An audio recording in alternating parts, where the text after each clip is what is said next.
दोस्तों आज इस वीडियो में हम जानेंगे कि फैक्ट्रियों में गुटखा यानी कि राशि और विमल जैसे गुटखे कैसे बनाए जाते हैं। वैसे शायद आपको ये बात जानकर हैरानी हो कि भारत की लगभग 30% आबादी गुटखा खाने की शौकीन है और लोगों द्वारा हर दिन लाखों करोड़ों रुपए का गुटखा खाकर थूक दिया जाता है।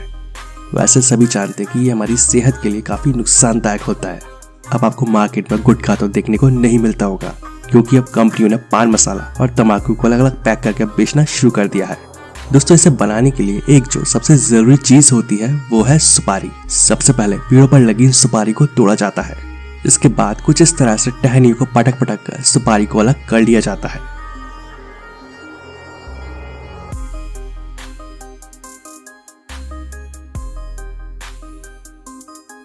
सुपारी को अलग करने के बाद कुछ दिन इन्हें कड़ी धूप में सुखाया जाता है और अच्छी तरह से सूख जाने के बाद कुछ इस तरह से काट कर सुपारी को अंदर से निकाल लिया जाता है।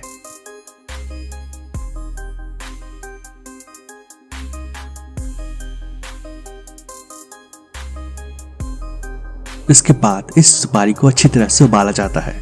इसके लिए एक भट्टी में कुछ केमिकल के साथ सुपारी को उबाला जाता है, लेकिन इसे उबालने के लिए लकड़ियों का इस्तेमाल नहीं किया जाता है, बल्कि सुपारी की जो छिलके निकलते हैं उन्हीं को जलाकर इन भट्टियों को तपाया जाता है। इसके बाद इसमें कुछ फ्लेवर्स वगैरह मिलाए जाते हैं, लेकिन इसकी एक बुरी बात यह है कि इसमें पैराफिन नामक वैक्स मिलाया जाता है और ये वही वैक्स होता है जो आजकल हमें फलों के ऊपर देखने को मिल जाता है। और जब ये सुपारी सही तरह से उबल जाती है तो इस सुपारी को कुछ दिन ऐसे ही सूखने के लिए रखना होता है।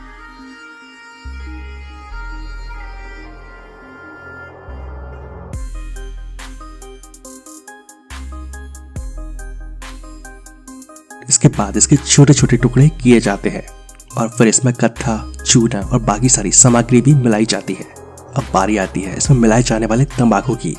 तो तंबाकू बनाने के लिए नर्सरी में इसके पौधे कुछ इस तरह से लगाए जाते हैं।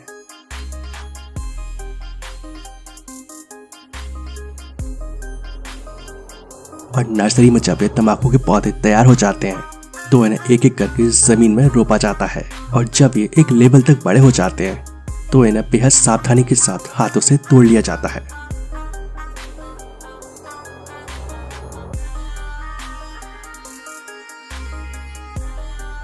इसके बाद इन पत्तों को एक प्रोसेसिंग प्लांट में ले जाया जाता है और जहां पर इन्हें कुछ इस तरह से सूखने के लिए छोड़ दिया जाता है।